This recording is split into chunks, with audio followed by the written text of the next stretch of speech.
right, good morning, guys. Back at it with another MLB DFS slate. It looked a little promising yesterday, but Boston sucks. That's like all I have to say. We had Christian Arroyo, 7 hole, hit a home run. We had Duran from the Rangers hit a home run and then got subbed out. I think you said, Funk, that he made a fielding error and they took him out. James Paxton got the 6 innings, 8 Ks, 46. He did his job. Devers 0 for 4, Duvall 0 for 3 with a walk, Christian Walker 0 for 4 with a walk. Just comical. Any takeaways from you from yesterday's slate? Yeah, I mean, just running so tough. Devers pretty much the highest unbalanced slate, 0 for 4. You can expect the chalk to fail most of the time. It's just frustrating when you eat it and it still sucks. Same with Duvall, he's pretty high owned, 25%. Nothing. Garcia and Garver both had like 7 plate attempts combined for pretty much nothing. I mean, Garcia stole a bag, which was interesting, but whatever. Walker left like 6 on base. That was tough to see. And then right after he popped out one time, Longoria hit it out, and I was like, oh my god. Because I liked both the D-backs third baseman yesterday with Rivera and Longoria, but we ate the Devers chalk and got us nowhere. But we were cashing the whole night until the last game kind of exploded, and then we just fell out of the line. But today's slate is massive. No real chalk to be talked about, at least on offense. Maybe condensed ownership on pitching, but we'll dive into that. One more thing. I was watching part of the Red Sox game. Devers looked like he pinned the ball to right field, and at Fenway, the right field line is a little shorter, kind of like Yankee Stadium. It's not as shorter.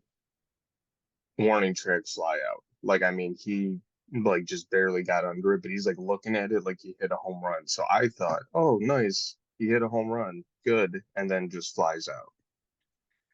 That was tough to see, but yeah, it's a little bit more of an interesting slate today. So pitchers: Hunter Brown, Zach Wheeler, Max Scherzer, Pablo Lopez, George Kirby, MLB The Show legend Edward Cabrera, Corbin Burns. I mean, I can just go down the line, but that's too much talking. Where are we thinking to start it off? So we can just start at the top. Hunter Brown, minus 250 favorites. Decent matchup, not a great matchup. Washington doesn't strike out all that often. I mean, they have a good contact rate. I like him the most, I think, just based on pricing. Kirby at 10.8 is just egregious. Like, I think he's 9,300 on DraftKings. He should be about 9.8 on Fanduel. So he's about $1,000 overpriced, in my opinion. We saw, what was it, Bryce Miller yesterday? Had a pretty good outing against Miami. So, like, Kirby could do the same. I just don't want to pay 10.8 for him. Wheeler, going to get essentially no ownership here. Tough matchup against the Diamondbacks, who've been hot for like the whole last month. So I think I'm good just avoiding that and not taking the stand there. Burns gets the strikeout friendly Twins, but we saw what happened to Gausman 2 days ago. So that could be in play, but Burns has also been on one the last 3 or 4 weeks. Looks like he's gotten it together after his shaky start. So Burns is in play. Pablo Lopez, he's fine. Milwaukee's worse against lefties. He's like a second tier type play for me. Cobb, not really.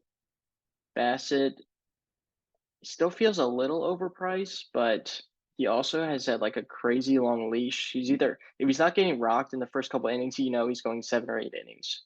So that's nice to see.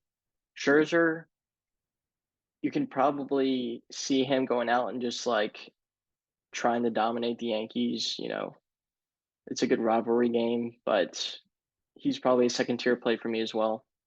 BB, tough matchup against the Padres, no thanks. Cabrera, good strikeout matchup, and I don't think they're that much of an underdog. Let's see. Yeah, plus 120. So I could see playing some Cabrera as well, but not much else past that. It said maybe Musgrove. Padres minus 160 favorites against Cleveland at home. He's been pitching well. I could play him, but no one else below Musgrove 8,500. Yeah, I was gonna say Hunter Brown looks the best here. You know, good matchup. Only 10K. I shouldn't say only, but Zach Wheeler is 10-6. Tough matchup against Arizona, only getting 2%. Scherzer at 9-4 is very interesting, and it's obviously he hasn't played that great, I guess. Besides like that one, I think it was a Thursday day slate or something. We played him and he went insane. But he's projected to be the chalkiest guy right now at 22%. Pablo Lopez against Milwaukee, that's a little interesting too at 15%. You will not catch me playing George Kirby at 10-8. I like the guy, but too insane. Edward Cabrera is a little interesting, 8-8 against Seattle. I know Seattle's kind of bounced back a little bit. They're still striking out from what I saw recently, but I mean, he 8-8 Edward Cabrera. Like I said before on this show, he's MLB The Show legend. He's got like 100-mile-an-hour sinker. He's obviously still a young guy, but I mean, he's got to make his name known somehow. Musgrove against the thing about Cleveland is they just don't strike out, but you know, you're a favorite at home. That's not bad either. It's kind of it. There's so many pitchers on the slate that it's like there's like a handful that are actually in contention. Let's go to sticks. So this is where it gets fun. So it's got Tampa, Cincy, Philly. We're skipping over Boston, KC, Dodgers, Texas, Angels, and it kind of just goes down the line. I'll just do a quick little scroll through. So, what are you thinking right now? What's standing out? I think the problem is not much is standing out. Obviously Tampa's going to project the best in most models just because it's Oakland. Um, Hopefully Franco's back in the lineup. He wasn't in it yesterday. That would make that stack a little bit more appealing. You can fill shortstop. They're fine. I think I like the Reds the most right now. Jordan Lyles has been pretty bad to say the least. And the Reds just keep on winning. So I'm willing to take a stand on at least a couple Reds. The other cruise is 4K now, which is, I mean, that's just steep. But he's shown the ability to pay off that price tag. I like Steer, pulls up third base. Stevenson, 2,700. And Will Benson's still the flat man. And he's been hitting the ball pretty well the last couple weeks. Second for me is probably Philly. I think I can go back to the Philly well. We never get them right, but it's just a good matchup. They get guaranteed ninth inning at bats. Harper, Schwarber, Bryson Stott can fill up second base. Real Muto has been pretty good the last couple weeks. I like all them.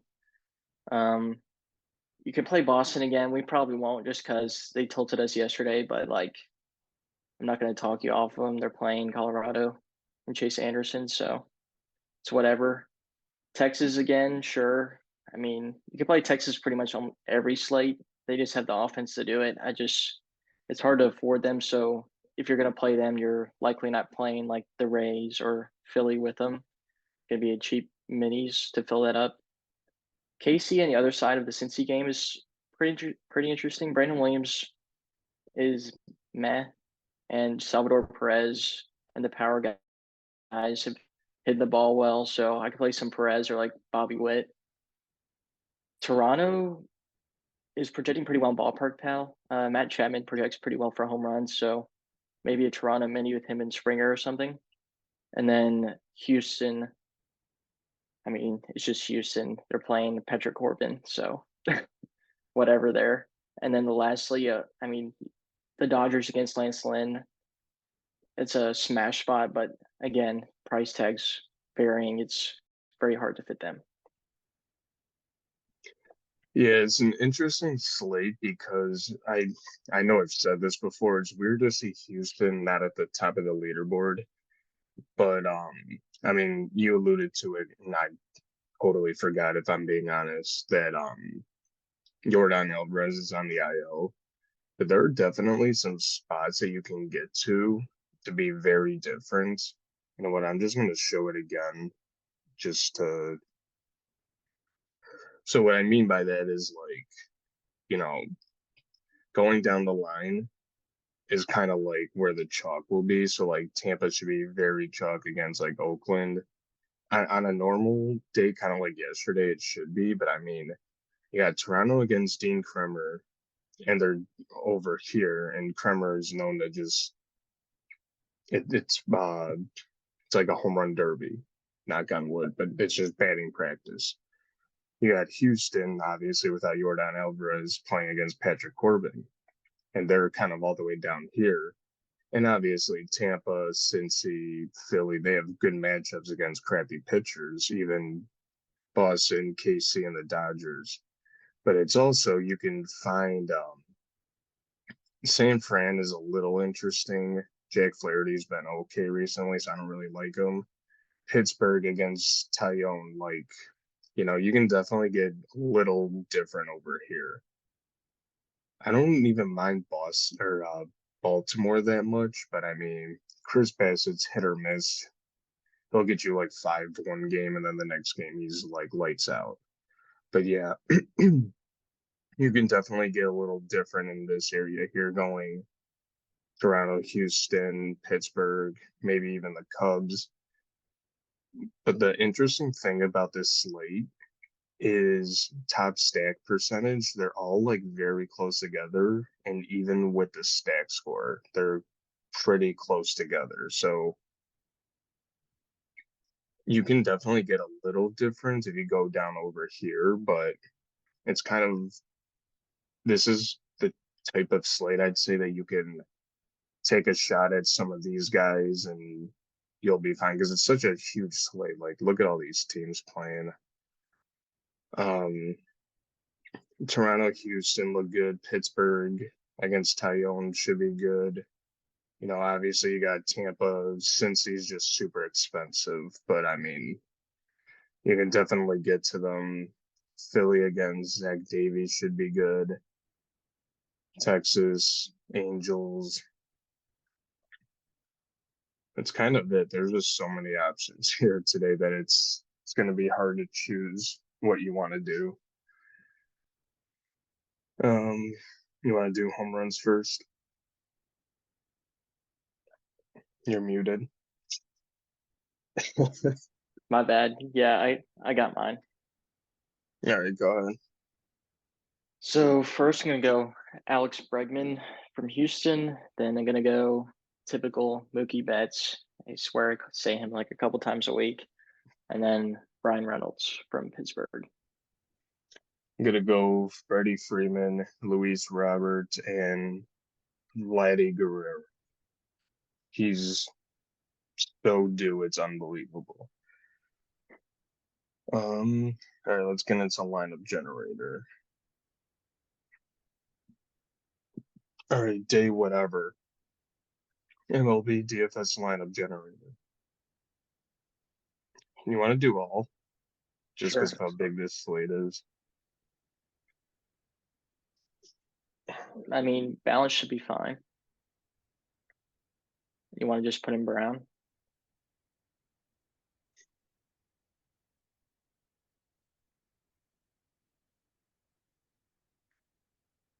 Yeah. This isn't actually that bad. I don't mind The this. The good thing is like none of the generated lineups are going to be all that chalky just because there is no real chalk. Like Trey Turner's Exactly. 30% every slate, only projecting for 13%. It's interesting to see. Yeah, so then like if we didn't like a lineup, we can just click discard and it generates a new one. So like this one's got Melee, India, Friedel, Duval Verdugo, Tyro Estrada. Interesting. And kind of like you said, there really is no chalk, so it's like this bar is not going to be here. It's always going to be like maximum like here, I'd say, and then middle. Look at this lineup. Holy hell. Harper, Trout, Bregman.